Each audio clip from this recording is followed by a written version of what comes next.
waaw Cheikh Alpha temps yi coow li bëri na de nu mu demee noonu.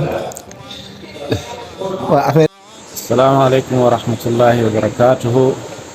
mbokk yi ñu ngi leen di nuyu di leen ziyaara yamati mbégte fii ci madinatul munawwara daje ak suñu beneen sëriñ suñu beneen mbokk di suñu ustaaz yàlla na ko yàlla sàmm ustaaz Alpha Ba. ñu am ci mbégte lool lool lool sax maa ngi koy bàyyee kàddu gi mu nuyoo.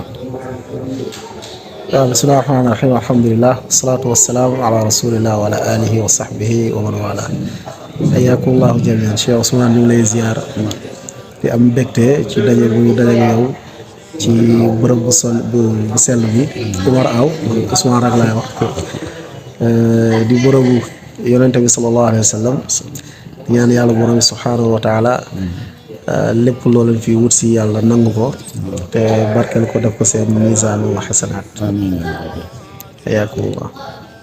waaw Cheikh Alpha temps yi coow li bëri na de nu mu demee noonu. waaw affaire yi leer rek. affaire yi moom saa yu leer rek coow day bëri. waaw mu ne nii picc yi ñoo commencé génn ci kaaf yi. picc yi commencé génn di naaw. waaw.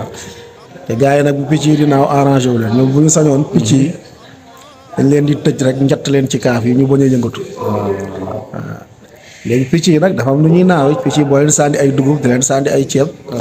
dañuy riposté dañuy naaw te daaw bi loola nag daaw bi mooy dugub beeg ceeb bi leen di sànni boo leen sànnee rek. par force dañuy fi taxu génn. waaw loolu nag moo waral coow yi.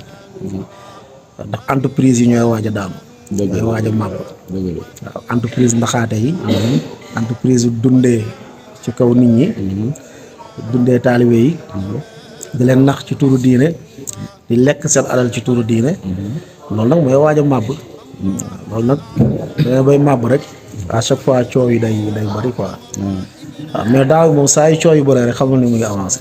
non daaw bi moom ngi avancé de. waaw muy avancé bu baax coow li su bëree rek xamul ni mooy mu ngi dem. tey ci picc yooyu laay dellu sax. picc yi. kaaf yi tijjeegu picc yi di naaw. man kay yi naawul des foofu ñoo ma jaaxal. ginnaaw bi kaaf tijjeegu. waaw ñu naawul des rek xëy na nañ continuer rek bu ñu continuer di wax rek. xëy na ñoom bis dina ñëw dinañu fipp naaw. waaw léegi nag gars yi nag yaa ma gën a xam gars yi. léeg-léeg ñu naawul ñi.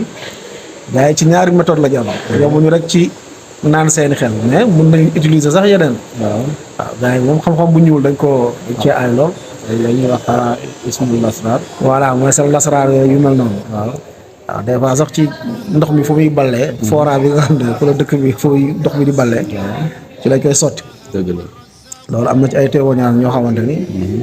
ci ay preuves yu leer ci loolu. dëgg la léegi nag loolu tamit léeg-léeg da ciy joué. waaw mais léeg-léeg tamit. dëgër bopp bi tamit am na. ak ñëg am ñoom dañ ñëg ak dëgër bopp. waaye ñu leen di ñaanal yàlla rek yàlla indiwaat delloosiwaat. seeni xel. waaye jamono ji ñu toll moom. jamono yeewu la maanaam ñëpp a yeewu ku ñu nax rek yow la neex. waaw ku ñu nax rek yow la neex. incha allah nag ñun ci loolu la ñuy fas yéene nekk. te bu soobee yàlla du ci teggi suñu tànk. maanaam yeewu yeete. waaw yeewu yeete. waaw ki nga xam ne yonent salaa salaam wala nafru min kulli firqa taifa yatafaqahu fi diin wal yanzur qawmu iza rajaw ilayhim. waaw nit ñi yàlla moom subhaanahu wa taala nee na ñi nga xam dañoo dem jàngi ba xam lu leer ñooñu nag bu ñu delloo dañoo war a yee seeni ñoñ yee seeni xeet. waaw loolu moo waral coono bi yëpp ñu koy daj. waaw te daay bi moom ñaar yi la war a fas.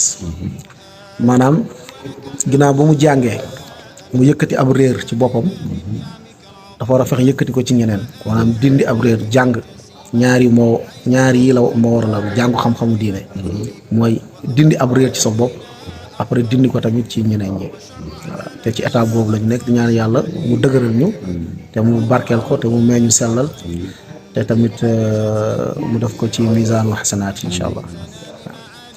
alhamdulilah dañuy faral di wax ni ñu gisee kuy tukki dañ lay ñaanal ni yàlla na sa tukki bi bokk ci tukki yi dàq ci sa tukki yi waaye ñun tamit mbégte bi ñu am nag bokk na ci mbégte bi dàq ci suñu mbégte yi ndax suñu umra bi moom xam naa ne luñ ko fàtte ndax Cheikh Alpha mu ngi nii bi ma ko contacté démb ni ko maa ngi fii dafa ni dana ma ñëw seet si mu ngi nii seet si ma ci hôtel bi lañ nekk macha allah alhamdulilah ñu ngi koy ñaanal yàlla yokk xam-xamam te barkeel ko te musal ko ci bépp pexe noonu ak bépp loxo bu nar a jóg dal ci kawam yàlla na ko yàlla fekk amin ya rabbi wa sallallahu ala nabiyina muhammad wa ala alihi wa sahbihi ajmain حياكم الله جزاكم الله خيرا بارك الله فيكم السلام عليكم aleykum salaam wa rahmatullah